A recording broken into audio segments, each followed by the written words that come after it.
This conference will now be recorded. All right, folks, so good evening. Thank you for attending this evening, and I appreciate you all being here. And we only have a few more weeks left, folks, so it's really coming down to the wire. So we are going to be looking at the urinary system this evening, and we're going to be focusing on how how the kidneys are receiving blood and they're filtering that and producing urine as a very small percentage of the actual amount of the blood that's being filtered. So let's take a look here as far as first, let's look at an image. Let's look at here. Let's look at this image first and just discuss some structures and such, and then we'll go into more detail. So as we're looking at the kidney here, so we're not seeing that the adrenal glands are resting upon we would say the superior pole of the kidney. Okay, so the superior aspect of the kidney containing the adrenal glands, we're not viewing that, but we are viewing the kidney. We're seeing here the hilum. This is the hilum where we have the renal pelvis and the ureter actually leaving the area, this indentation of the kidney. You're not viewing here and seeing that there are also blood vessels and nerve also entering through the hilum of the kidney, this region right here, okay, this indentation within the kidney. You are seeing here that we do have the capsule of the kidney. You're seeing here that we have the cortical region, the cortex, the medullary region, and then these calyces that are they're receiving the urine that's coming from the papilla of these pyramids here, okay? The papilla of the pyramids, and we end up then having where this urine will then drain into the pelvic region, the renal pelvis, and then exit via the ureter to the urinary bladder and waiting for being urination, micturition, allowing for that urine to leave the body via the urethra.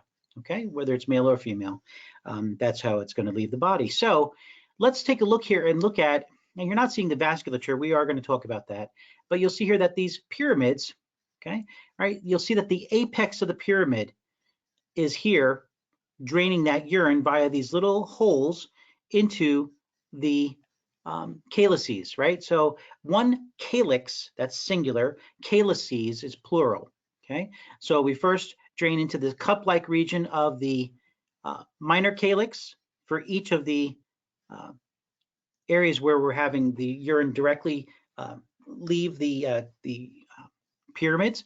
And then these minor calyces will drain into a major calyx, and the major calyces will drain into, right, that's plural, will drain into the renal pelvis and then leave via the ureter, okay?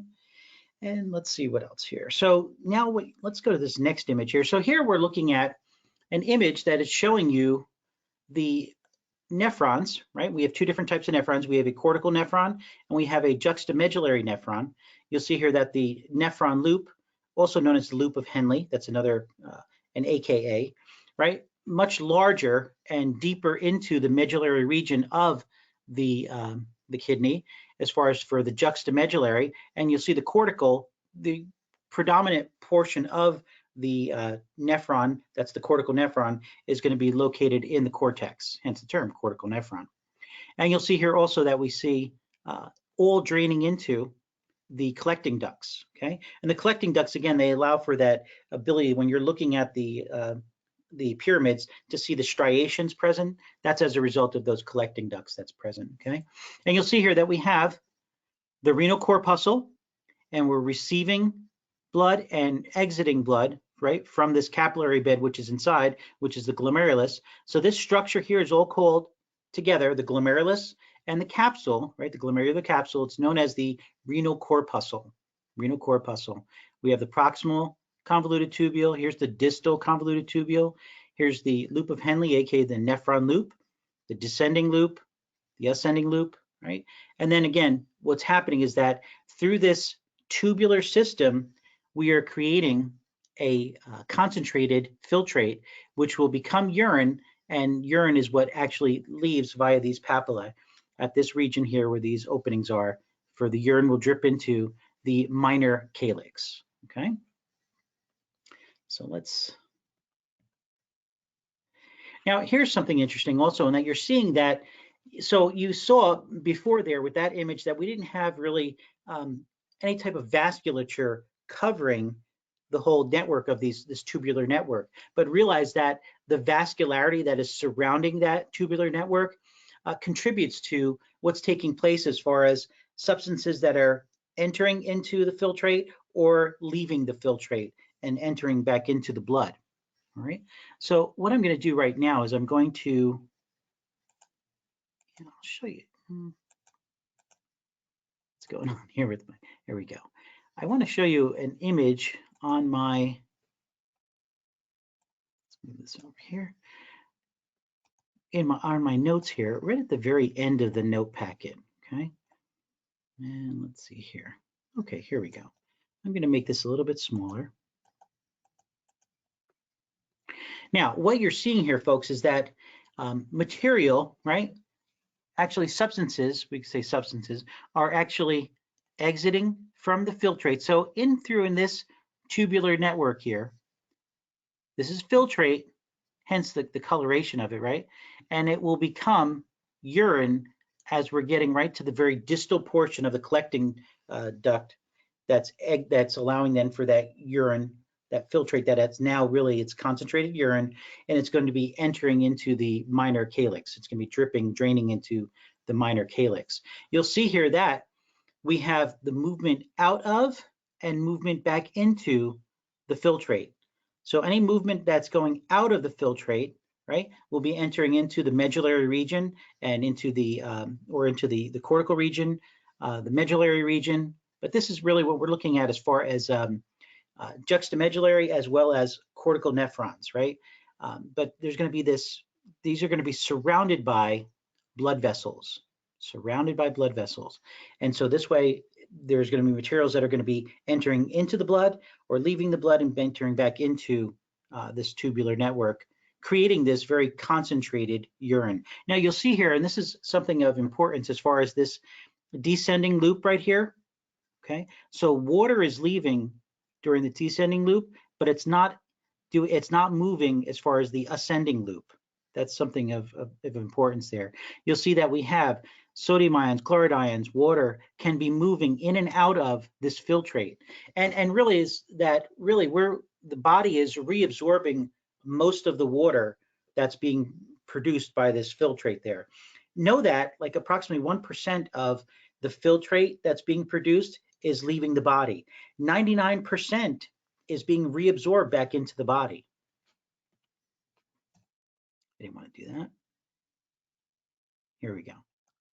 And so this also, okay. So this image here also at the end of the note packet, right?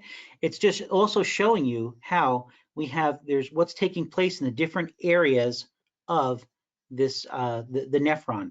When we talk about the nephron, we say that it's the structural and functional unit of the kidneys, okay? And so these are microscopic structures. They have a tubular network that allows for this production of this concentrated filtrate, which will become the concentrated urine here. And you'll see here, as far as in the renal corpuscle, it's the glomerular capsule as well as the glomerulus, this knot of capillaries. We have blood entering into it via the afferent, A-F-F-E-R-E-N-T, afferent arterioles, and then efferent, E-F-F-E-R-E-N-T, efferent arteriole, blood is leaving. You'll see that the afferent arteriole is larger than the efferent arteriole that's leaving. This is why it creates more of a pressure and the ability to be able to push through the glomerulus with the podocytes and the filtration slits, and we're having the liquid portion of the blood, the plasma, as well as different ions and such, leaving and entering into this capsule and becoming this filtrate that's present here, okay? And so what we're not allowing to enter into this filtrate would be proteins and any other type of large solutes, okay? So very important.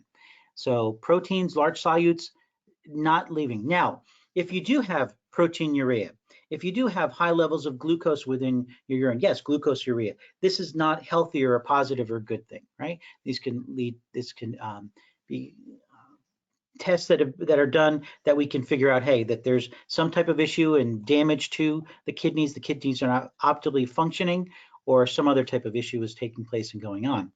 All right. So let's go back to our PowerPoint here.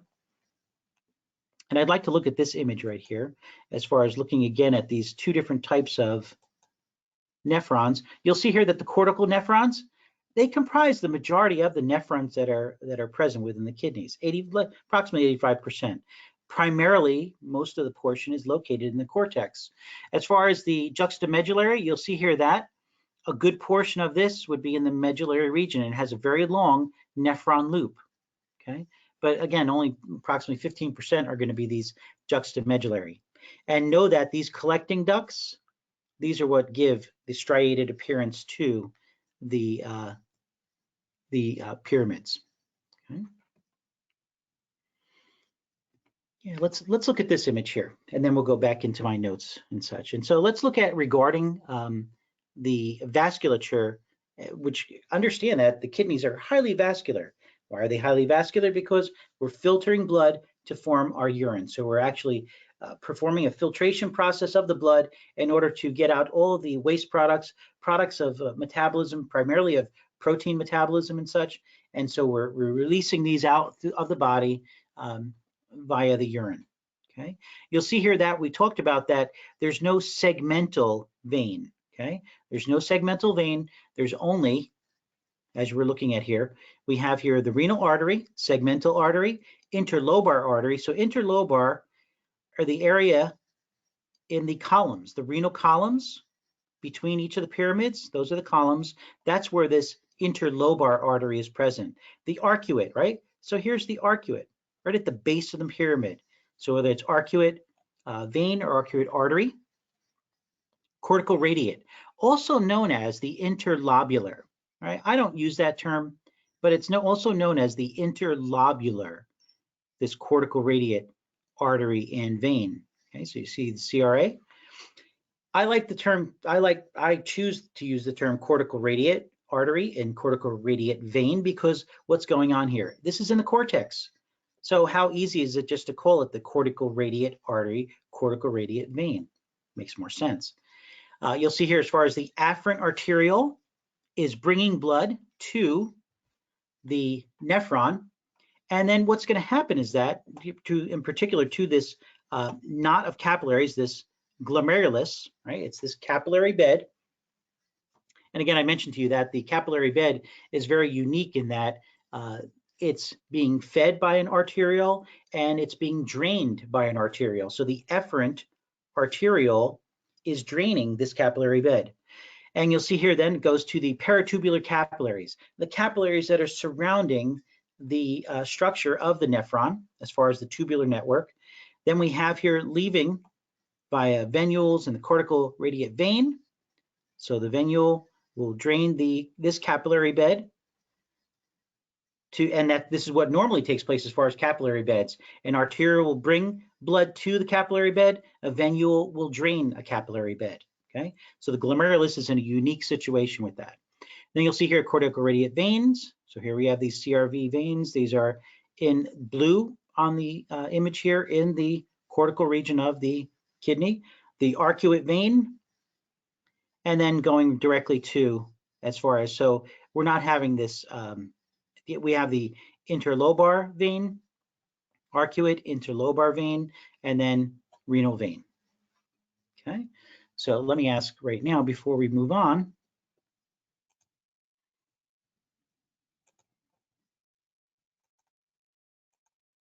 Does anybody have any question with that at all that we've covered so far?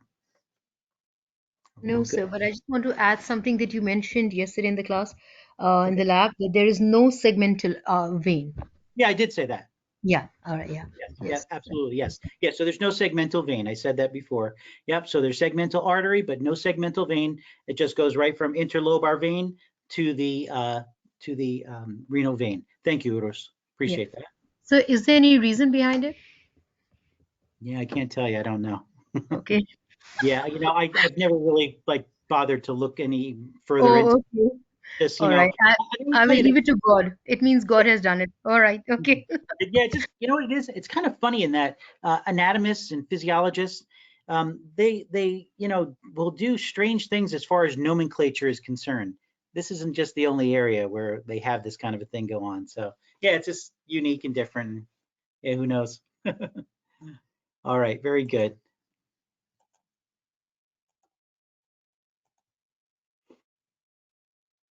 Okay, so let's move on to, let's go back to the beginning of our PowerPoint here. So, oh, by the way, so I'm not asking you to memorize all of this. Now, there will be some things that I will ask regarding as far as, so you'll see here that we're removing water, right? So, and we're gonna see terms that are used as far as, we'll see in a moment there, but I'm not gonna mention just yet.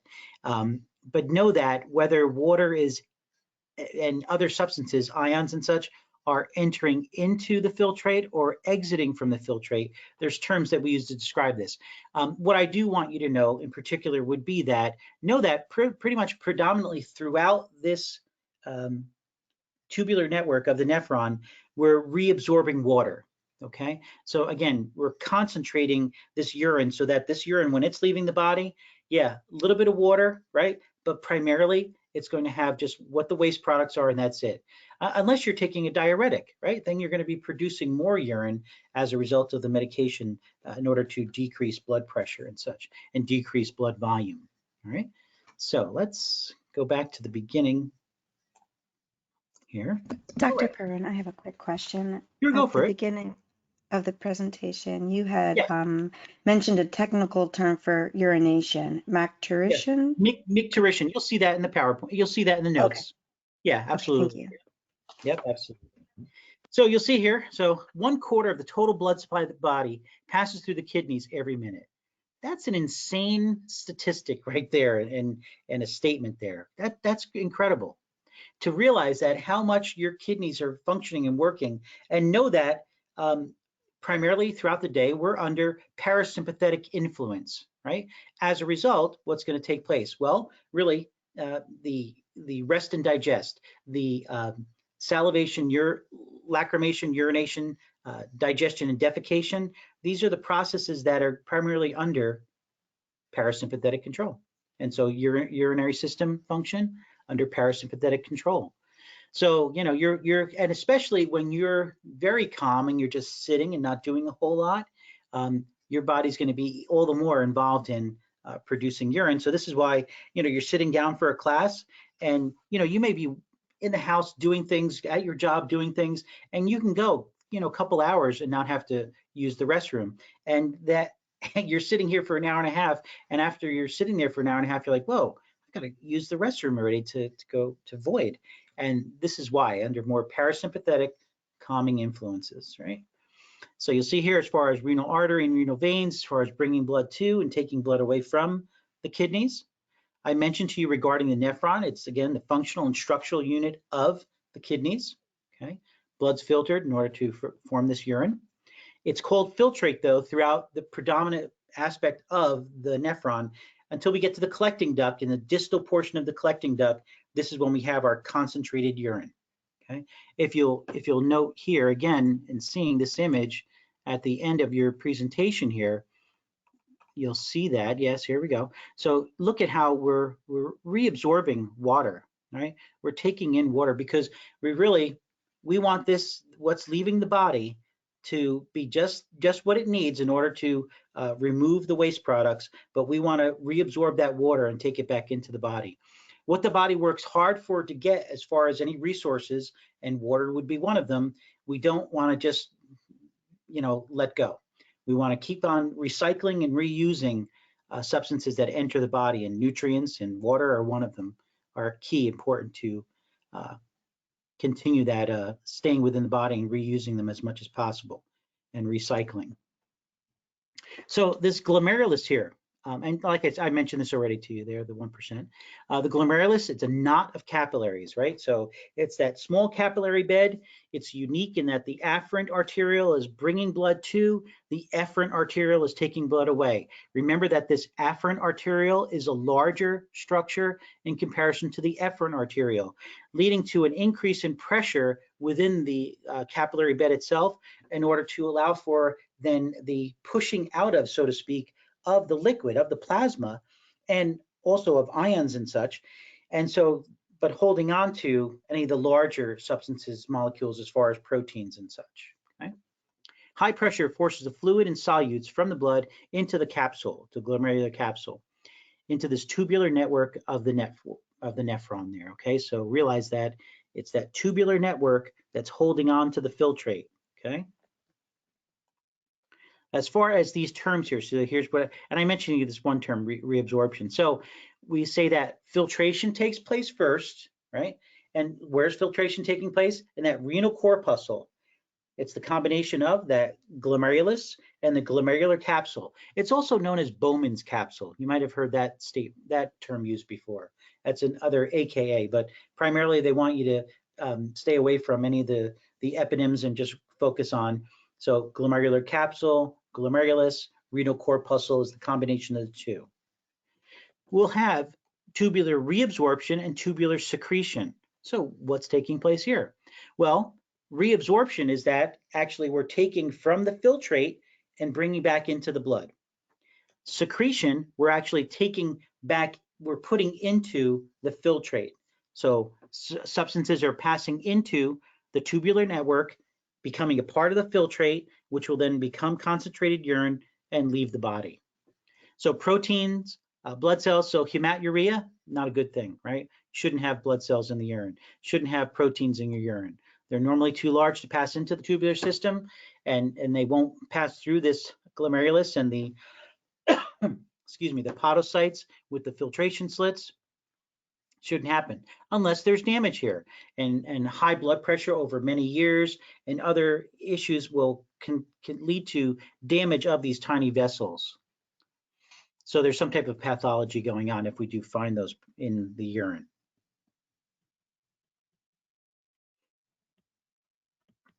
So I've tried to be careful and mention to you that, you know, we need to discuss and use the word filtrate for the majority of what's being present within this tubular network of the nephron. And only, like I said, at the distal portion of the collecting duct would we use the term urine. Okay, Deb, no problem. All good. It's recording, so we're good. I'll share that with you all.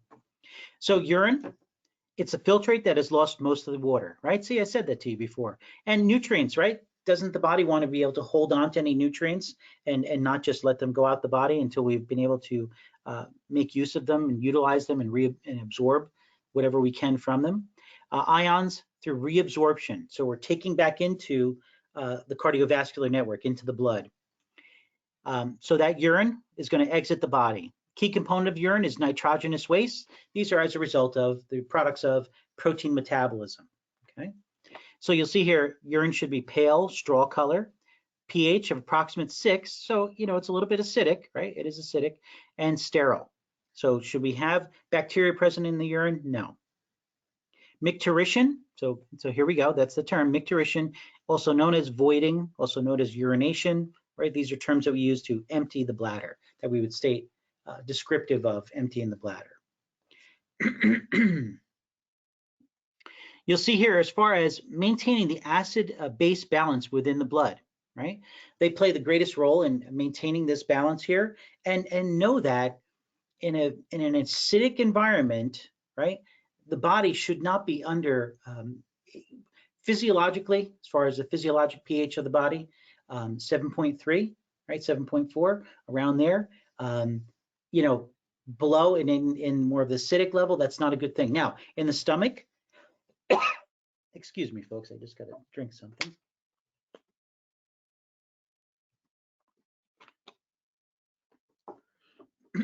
In the stomach environment, yes, very acidic. Hydrochloric acid and such, you know, very, very acidic.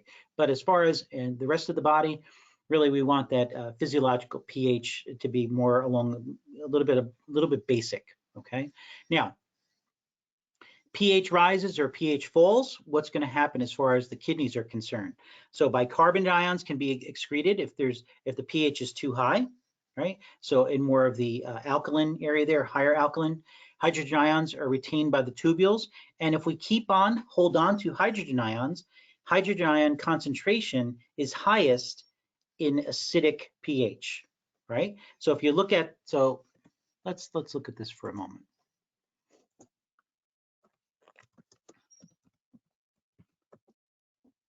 So just as a reminder here, let's see here, okay, and just so that we can see also as far as hydrogen ion concentration.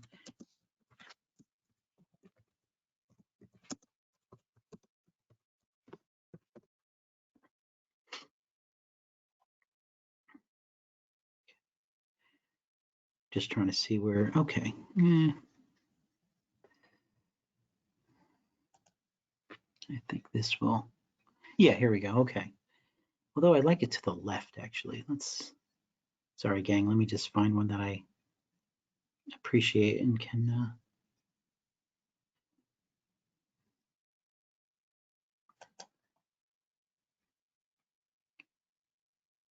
yes, this is the one I want, okay. So let me save this image and I'll make it larger.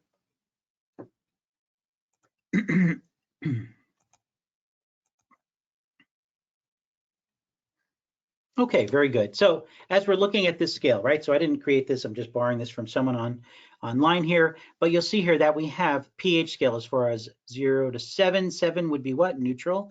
8 to 14, right? So here we're looking at high pH. So what are we going to be talking about here? This would be alkaline, right? Basic. 6 and below, acidic, okay? And so what we're looking at here, folks, is that really the more acidic we are, right, the lower the number, we're going to have the higher levels of concentration of hydrogen ions. So you see here, hydrogen ion concentration, that's what this represents. The more acidic we are, the lower the number, the higher the hydrogen ion concentration would be present. So there's more hydrogen ions here than there would be here. Absolutely. Well, in the other case, we have the more we go further away and more to 14, to this number here, there's going to be a greater concentration of hydroxide ion, OH negative, right, would be over in here. So pH of 8 has more hydrogen ions than a pH of 9. pH of 9 has greater hydrogen ion concentration than 10, 11, 12, 13, and 14. Understood? So here we have that OH negative. The greatest hydroxide ion concentration would be here at 14. The least would be here at 0. The greatest hydrogen ion concentration would be at 0. The least amount of hydrogen ion concentration would be at 14 pH wise. Let's see. Are we okay? Do you understand that? I want to make sure. Okay. I want to make sure that everybody's got that or kind of grasps that as far as hydrogen ion concentration and pH and such. Okay. All right.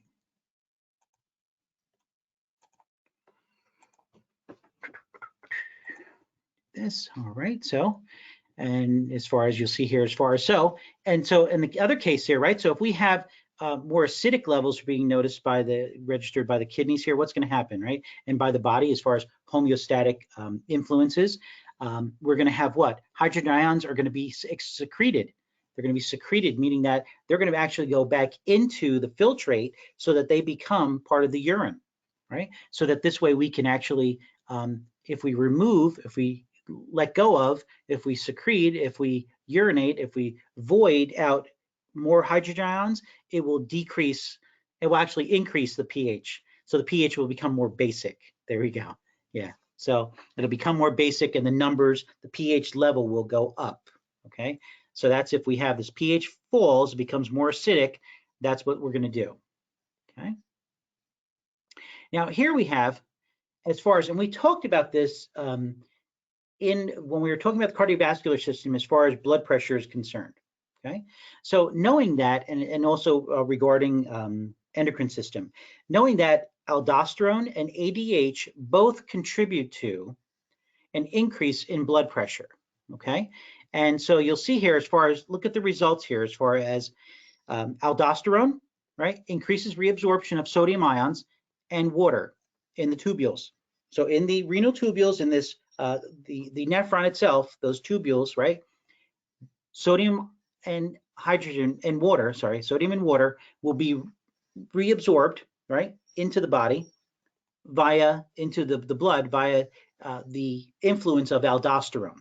Okay, and look at this here, and I want you to see this here. So wherever sodium goes, water will follow.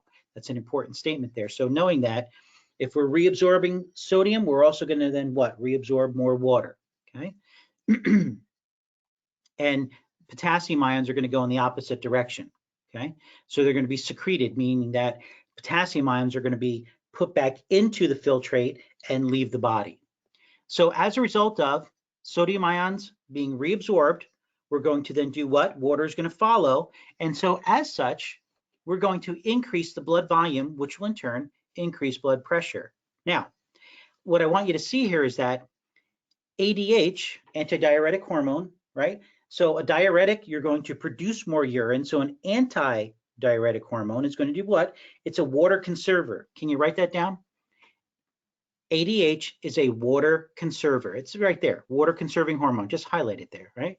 Water conserving hormone. So released when the body is dehydrated and causes the kidneys to what? Conserve water. So regulates water reabsorption in the collecting ducts. So what's going to happen? That you're going to have reabsorption. Water is going to go what? Back into the blood. And as a result, what's going to happen? So the urine will be concentrated because you're reabsorbing a lot of water and only producing scanty amount or lower amounts of urine. It decreases the urine volume, which in turn increases blood pressure, because what's going on? You're increasing blood volume as a result of what? Holding on to the water. ADH is primarily, and I want you to see this here. So both of them, right, are involved in increasing blood volume, increasing blood pressure, but realize that ADH is primarily responsible for maintaining the concentration of sodium ions present within the body. And folks, do we not know that how important sodium ion concentration as well as potassium ions for the function of the nervous system as well as the muscular system, right? And you're going to see this here, and I put this in red, because if ADH is removed, sodium ion concentration increases dramatically. If aldosterone is removed, sodium ion concentration can still remain the same. Okay. Now, if the blood pressure increases for some reason, right, short term, ANP, atrial natriuretic peptide, ANP, will help to decrease blood pressure. But really, in the cases of chronic high blood pressure and issues where genetics are involved and whatever, that we have this chronic high blood pressure, ANP is not going to be able to decrease blood pressure. Okay. Produced by the right atrium in response to increased blood volume, stretching of the vasculature, which would what? Increase blood pressure. So this is ANP, doesn't have a very long-lasting effect, and again, can't really affect what's going on regarding chronic high blood pressure. So the result, though, it will lower blood pressure. So it'll result is increased. Yeah, it's going to decrease blood pressure and such, so decreasing blood volume. You'll see here, diuretics can also increase urine production, okay, to try and decrease blood volume and decrease blood pressure. You'll see here alcohol is a diuretic. So if you've ever been on any type of outing and you have a little bit of alcohol there, what's going to happen over a period of time? You're going to be visiting the restroom quite frequently, right? And know that it inhibits the release of ADH. So, you're not conserving water, you're just, it's inhibiting it, and and you're actually producing more urine as a result of drinking alcohol. Now, decreased blood pressure and volume, okay? So really understand that these responses here we're looking at as far as, let's look here for first. Yeah, so short-term response, the nervous system, right? But long-term response, we're looking at as far as the kidneys are concerned. So decreased blood pressure and volume. So we have a low blood pressure, low blood volume. Well, what's the body going to do to increase this? Okay, so you'll see here renin is released from the, right, and it will activate angiotensin 1. Have you ever heard of an ACE inhibitor, right? ACE inhibitor for blood pressure, to lower blood pressure. Well, an ACE inhibitor is going to do what? It's going to inhibit the angiotensin converting enzyme, which will in turn prevent this cascade of this response of occurring. Okay, because what's going on is that renin released, activates angiotensin 1, which is converted to angiotensin 2 in the lungs, right? Well, if we have an ACE inhibitor being given to the patient, it's going to stop this process, which will lead to, but if we do have this going on, vasoconstriction will occur. So if we don't have an ACE inhibitor, and this process takes place in order to increase blood volume, increase blood pressure, vasoconstriction increases blood pressure. Vasodilation decreases blood pressure, all right? ADH is released, aldosterone is secreted. Okay, both of these, we saw this here, both of these contribute to increasing blood volume and increasing blood pressure. Again, the condition that's going on in the body, there's a decrease in blood pressure and volume, so the body's response, long-term response from the kidneys is that we're going to do this vasoconstriction, ADH released, aldosterone secreted, thirst stimulated. We're going to increase and hold on to the amount of water that's present, produce less urine, and hold on to conserve water and increase our blood volume, which will in turn increase blood pressure. EPO, right, erythropoietin, released if the blood pressure is low or oxygen content is low, because what will this do? Increase red blood cell production, will in turn increase volume, increase blood pressure. Okay, so having more red blood cells present will absolutely increase the volume of the blood as well as the pressure that the patient is experiencing. So short-term effect, like I mentioned before there, yeah, it's the nervous system, okay? Short-term, if we're having a low blood pressure, low blood volume, what's going to happen as far as sympathetic stimulation? Well, absolutely, right? Epinephrine, norepinephrine, this is going to prepare the body for action. This is going to ramp up what's taking place within the body, increase in cardiac output, peripheral vasoconstriction, right? Which will in turn increase the blood pressure, okay? Again, there are medications that are given that part of their effect is that what? It's the ability to vasodilate, okay? And vasodilators would do what? They would decrease blood pressure, okay? Vasodilators decrease blood pressure. All right, let's move on here as far as kidney disease is concerned, okay? So you'll see here that primarily what's going to happen is that this structural and functional unit of the kidney, the nephron, is going to be damaged in some way. Okay, so diabetes, high blood pressure, right? This can affect the kidneys in such a way that you'll see with diabetes there, unused glucose in the blood can damage the nephrons, right? High blood pressure, we're having an increased pressure within the vessels, and think about those tiny capillaries that are present within the glomerulus and also the peritubular network covering the tubules of the nephron. They can be damaged as a result of this high blood pressure, okay?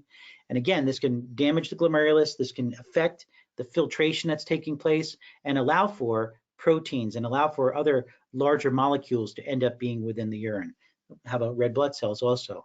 Blood cells present within the urine. So high blood pressure medications, I mentioned about the ACE inhibitors and the ARBs dealing with, it'll come back to me in just a moment there.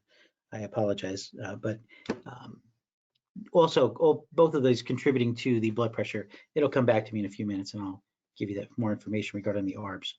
Glomerular disease. So attacking the glomerulus, first sign would be protein and then also blood in the urine. So proteinuria, hematuria, and you'll see here as far as destruction of this filtration ability of the glomerulus. So again, as a result of high blood pressure, so taking high blood pressure medication, steroids, anti-inflammatories, very strong anti-inflammatories, um, immunosuppressive drugs in order to stop an autoimmune type of a situation where the body is directly attacking its own self and its own structures within. Polycystic disease. Now, this is quite interesting, and know that there can be cysts that can form throughout the body. But as far as in the kidneys are concerned, thank you very much, Uros. I appreciate that. Yep. Yeah. So now you'll see that they're angiotensin receptor blockers. So again, when we're thinking about specific, let's see here, when we're looking at as far as we release these chemicals, well, there needs to be specific receptors for each of these specific chemicals, just as we saw with in the muscular system as far as when we're looking at the neuromuscular junction and acetylcholine. Well, there needs to be specific acetylcholine receptors, right? And so there needs to be specific receptors for angiotensin, and if those receptors are being blocked, that's going to affect this cascade of increasing blood pressure. So ARBs are also present. And thank you, Uros. I appreciate that. Very good. Good stuff. Thank you for the assist. Good stuff. All right. Oh, so here we go, folks. Yeah. So this is when we're looking at these pictures and such, it's quite shocking to see the damage that can occur to the kidneys, right? So look at as far as these so you'll see let me see if I'm missing anything else. Yeah, so it'll increase the size of the kidney. So really it can double the size of the kidney, but it can also, so what's going on if we have these cysts being present, is it going to replace and damage the areas where filtration should take place in production of urine? Yes, sadly. And so this is terrible. And really what'll happen is that they can get a kidney transplant. Now know that over time, the kidneys will then, continue, and even with the kidney that's being transplanted, will also continue, will cause damage to it also, but it'll take a period of time. And so that can give a patient quite a few years that they have. And know that really what's remarkable is that the kidney can take a lot of abuse, just like much of the body or the human body. I've told you that I had a friend who passed away from complications as a result of alcoholism for many years. And know that the human body is so resilient in being able to adapt, but it gets to a point, the liver, the kidneys, the heart, right, where it says, okay, that's it, but it'll perform and function even being abused for many, many, many years. And genetics can play a role in that as far as how much abuse your body can take. Some people can live many, many years destroying their body, and some not as many. So genetics play a role in that. And but yeah, this polycystic kidneys really a terrible illness. I mentioned this there, and I put this in here because I want you to realize that, and I know I've said this to you all, that just taking over-the-counter medication and drugs does not mean that they're safe. But know that your patients will think, well, I bought it over the counter, I didn't need a prescription for it, so there must not be an issue. You know, I can use this safely and not a big deal. And yes, short term, these medications are important. So to be able to use Tylenol, to be able to use ibuprofen, any of these other medications short term, it's great. But how about patients who have chronic issues, folks? And so they have chronic pain, and I can remember many a time with a new patient talking about the amount of medication that they're taking that were just over-the-counter medication. I'm like, whoa, that's not healthy and good, and your kidneys are not going to appreciate you doing that, right? And so we have to educate our patients and help them to understand that just because you can get it over the counter without a prescription doesn't mean it's just safe to just take as much as you like. Here's the thing: if patients will think, well, if a little is good, more is better. Right? And even with vitamins and such, this is the case, and different herbs and such, and that's what they'll say. And you have to be careful, right? Especially with fat soluble vitamins and such, you know, you gotta be careful, but know that, you know, and then the interaction between vitamins and certain herbs and such that we take, again, that are over the counter, but if they can interact with any medications that our patients are taking, we have to really educate our patients in order to protect them, okay? So approximately 10% of the new cases of chronic kidney failure caused by overuse of painkillers.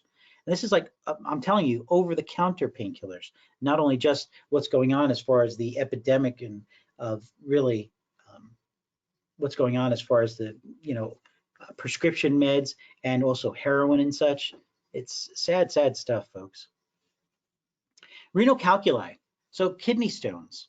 I don't know if anybody's ever experienced a kidney stone or had any family member that's experienced them. Okay, thank you, Ruth. Yeah, terrible. I have a brother who has experienced kidney stones, as far as some relatives also, and many patients over the years. And here's the thing, when patients would enter into the office, I'd have to do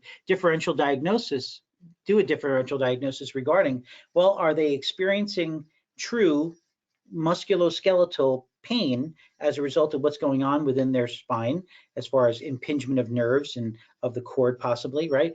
Or is it that they might possibly have kidney stones and such? And so that occurred quite a few times over the years and such, folks, and no joke, and quite a bit of discomfort, folks. There we go. Yeah, you have to really figure out and determine what it is that can help you, because what may help you in your physiology may not make the difference for other, you know, other folks and such. But really, it's a matter of genetics and diet and taking water. And he thought his appendix. Yeah. Oh, Kyle, sorry to hear that. Yeah, terrible stuff. Just horrific, really. You'll see here as far as dehydration, right? So when do hospitals and emergency rooms seem to have patients come in more frequently with issues as far as kidney stones and such? And this would be during the summertime when patients are more dehydrated. So drinking enough fluids and such, really important in order to hold kidney stones at bay and kidney stone production. Okay, yeah, so here we're just looking at as far as different areas. So can we have it in the pelvic region? Can we have it in the major calyces region? There are, folks, let me show you. This is called staghorn calculi.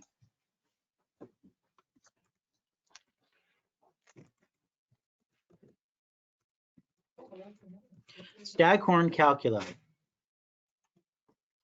So take a look at this, and if this doesn't just isn't shocking to see. So take a look at that, folks. Here's a kidney, right? And here's bone we're seeing, and here we have kidney stone being present. This kidney stone is remarkable. Look at this image here. Yikes. Do you think that we're having any urine entering into the ureters as a result of this? Yeah, not at all. Just horrible. So really taking up the space of, whoa, look at this here, folks. Staghorn calculi. So here's the pelvis. This would be the renal pelvis of the kidney. That's totally dominating what's taking place within the kidney, and that kidney is not functioning at all.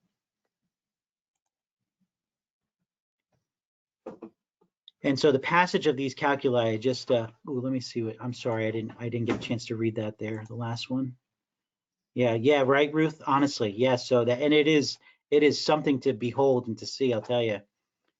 Really sad stuff. Yeah.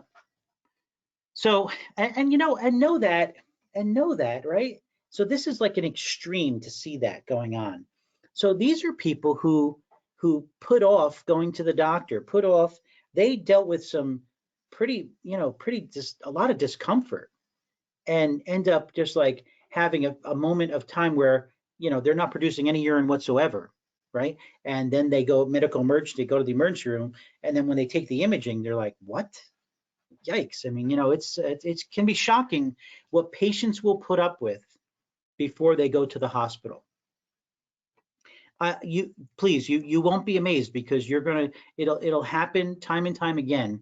In your training, you'll see this, in practice, you'll see this, and it shouldn't shock you, because this is just what goes on with patients and such. And so we're there to help. We're there to do whatever we can to treat and to educate. You'll see here as far as dialysis. So when we have end-stage renal disease where the kidneys are not functioning or very minimally, but they're not doing any, if at all, output whatsoever as far as urine, the patient will do one of two types of dialysis, whether it's peritoneal dialysis. This is dialysis performed at night, and there's an exchange taking place of chemicals that we're putting into the body and into the peritoneal cavity and then removing when the patient wakes up. Or we're actually doing hemodialysis where they're connected to a machine and we're actually then removing the blood and filtering it and cleaning it and then returning it back to the patient, okay? We can have fistulas present, or we can have an arterial AV graft, arterial venous graft present. So both can occur as far as you're seeing here that this is a vein, here's an artery. And so here we have, as far as this graft is concerned, or we have a fistula, and here's a fistula. So we have, again, and this is a surgical procedure where we actually, and both of them are, as far as creating this graft right here, or you're seeing another graft right here. And so this is where we're actually having, and this is also, yeah, the different fistula. And you're seeing here that the expansion of the vein can be pretty remarkable, to be honest. Has anybody worked with, or does anybody work in a dialysis clinic at all? I don't recall. I've had students over the years working in technicians and working in dialysis clinics. But if you work in a nursing home, many times you can see patients that have these fistulas, and they can be something to look at. You'll see here that it's expanded a bit. I mean, some of them can be really pretty shocking to view, to be honest. And here you're seeing as far as, so the blood from the dialysis machine is being returned. So we have here that the blood is coming from the body and into the dialysis machine, and then coming back, returning back to, and this can take quite a few hours in order to fully clean the blood. But remember that, our kidneys are functioning, healthy kidneys, they're functioning all the time. Right here, you're going to the dialysis clinic 3 or 6 times a week, right, wherever it may be, and for a few hours at a shot. So, there's a difference when a patient is going through dialysis, and some can live for quite a few years on dialysis, and others, just whatever's going, other clinical issues are going on, really do take its toll on the patient. And here's that, we talked about hemodialysis. So here's the peritoneal dialysis. And again, an exchange is occurring with the dialysate. It's called dialysate. And it's entering into that peritoneal cavity. And over a period of time, hours, right, while the patient's sleeping, there's this exchange and this removal of waste from the cardiovascular system as a result of this interaction between the dialysate and the blood vessels. And so it's just present within the cavity, and it's just because of the concentration levels present within the dialysate, it will allow for waste to enter into it and then be drained into a bag and out of the body, right? So this exchange occurs each night. So you'll see here that patients that are having issues with end-stage renal disease, they have edema taking place. They're having cardiovascular issues, folks. Not good signs. So hands and feet are swelling. There's edema present. Fatigue because there's a buildup of waste products present within the blood, can lead to seizures, coma, and death.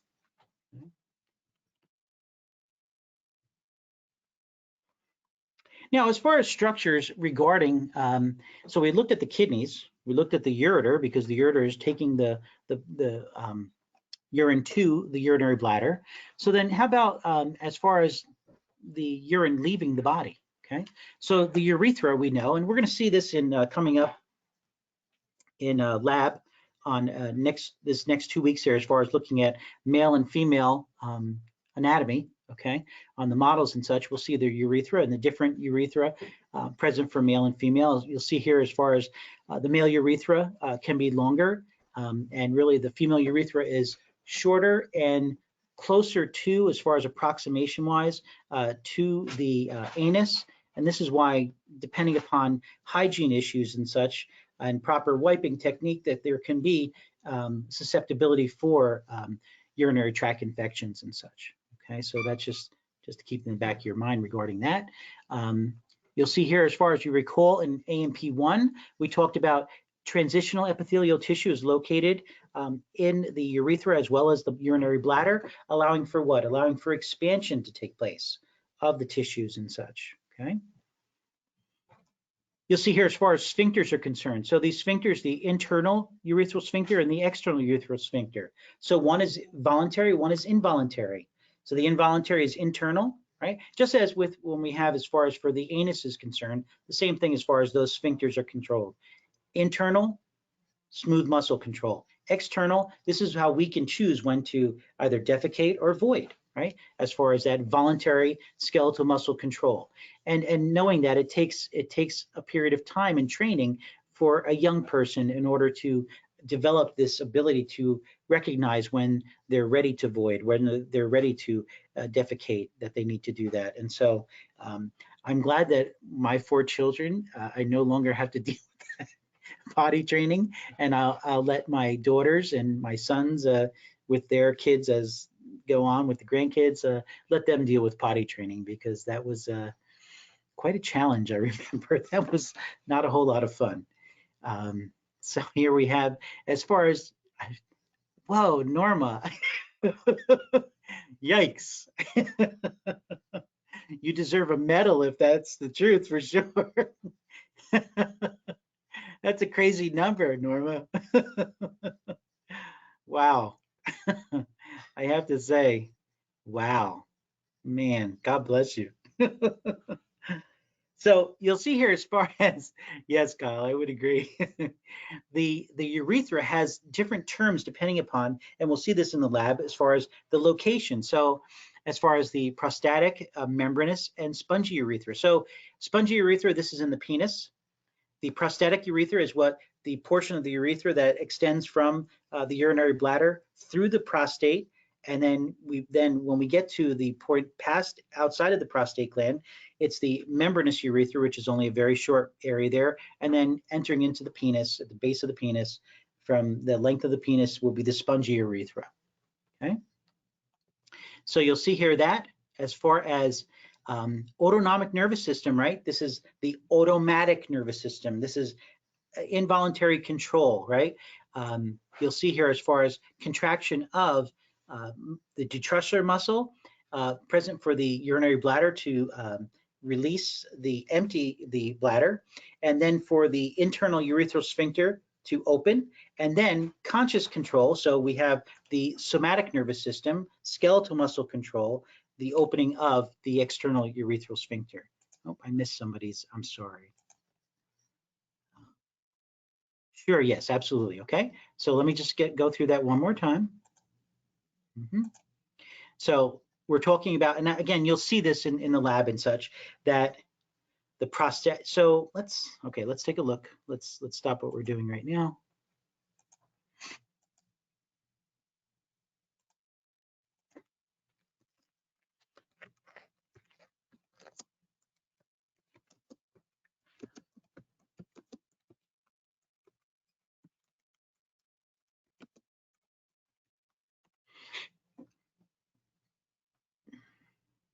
Let's look at this one. Let's see.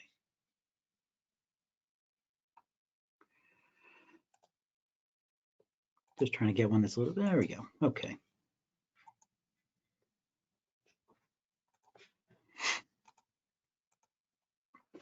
All right, folks, so what do we have here? What's taking place right now? So here is the urinary bladder, right?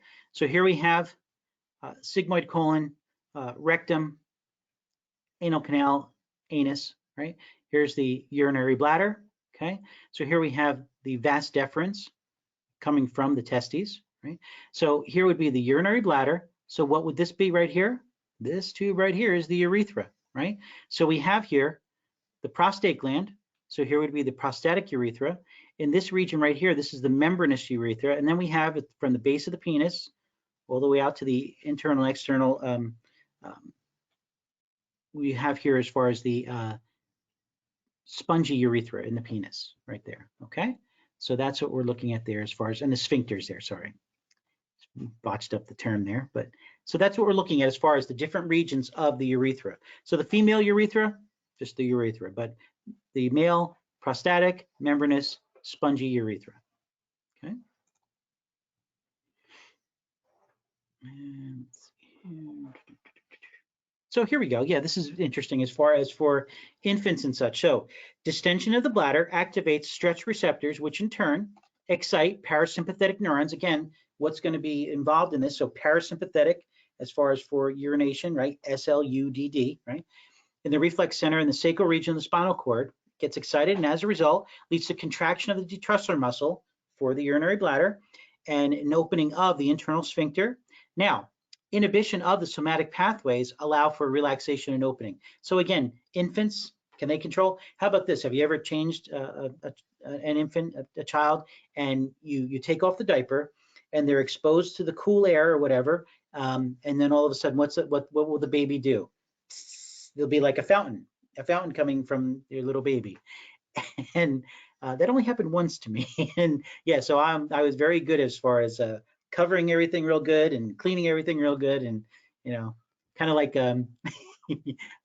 thinking of like when you're in like the race cars and they go into the pit stop and it's like right real quick, you know, that's Dr. Perone with changing my 4 children over the years. I was really very fast at doing that and very efficient at doing that. That's a guy way of doing things, right? So reflexive urination for the infants. Now, this is cool. So age 2 to 3, right? So, and my little granddaughter, she's a little bit over 2 now, and so we're watching potty videos and we're talking about using the potty. So we have here Pontine Storage Center inhibits micturition. So inhibiting these parasympathetic pathways, so it incites the sympathetic and somatic efferent pathways so that this way we have conscious control. And so what's going on is that Pontine Micturition Center promotes micturition, promotes this production of and this ability to urinate. And so we're trying to teach the children, you know, how they can consciously control what's taking place so that they can release the urine when they're ready to, and not just, oh, let's just let it fly and, you know, go from there. So let's see here. All right, so I've gone over this, good. So let's go into the PowerPoint and just see if I can touch a few things here as far as anything else that I would like to discuss and talk about. And so here we go as far as looking at, so this image here on our PowerPoint, we're just taking a look at and seeing that we have the afferent arteriole, right? So there's a larger vessel bringing blood to the capillary network here, this glomerulus, and then we have this efferent arteriole then taking blood away from the glomerulus and then going to the peritubular capillaries, and then the peritubular capillaries are then drained into the venules, which will then go to the cortical radiate veins, right? And so you're seeing here is that we're not allowing for large molecules to enter into the filtrate, into this capsular space, right? So again, this whole structure here, renal corpuscle, comprised of the glomerulus and the glomerular capsule, right?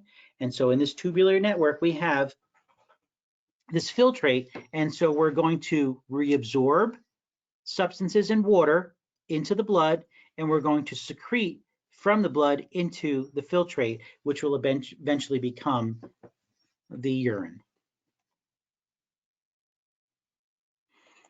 And here you're also seeing, and we're going to be looking at this also in lab. I'm going to be showing you this model also. We have a standing model and showing you a little bit regarding the structure as far as the kidneys are concerned with the ureter, bringing urine to the urinary bladder. Okay, so we'll be looking at that model also in the lab. And seeing here, and this is very good to point out. So we will see that we have the ureters bringing urine to, and here are the openings, right here, and the openings right here, and the opening that is entering into the urethra. This area, we call this the trigon of these 3 openings here, okay? So we have the openings coming to the bladder. You'll see that there's rugae present within the bladder because, again, this allows for expansion as well as the presence of this transitional epithelial tissue. Then you're seeing here, so we have the prostate gland right here. Okay, we'll be talking about that very soon. And you'll see, so this would be what then? This would be a male. So then we have this prostatic urethra. Here we have the external urethral sphincter. And so then this will be allowing for, and here's the internal urethral sphincter. And so we have here as far as entering into the urethra and draining out of the body. Okay. All right, very good. So there's a lot of information. We've taken a pretty fast-paced movement through this information, folks. You will really work at reviewing, processing, going over, reviewing the anatomy in the lab, looking at holding the models, touching the models, looking at them, and as far as also then you'll see as far as how the intimate relationship between the urinary system and the reproductive system for both male and female. We'll be looking at that in the lab coming up the next 2 weeks. Okay. Are there any questions? Let me do this. Let me stop our recording.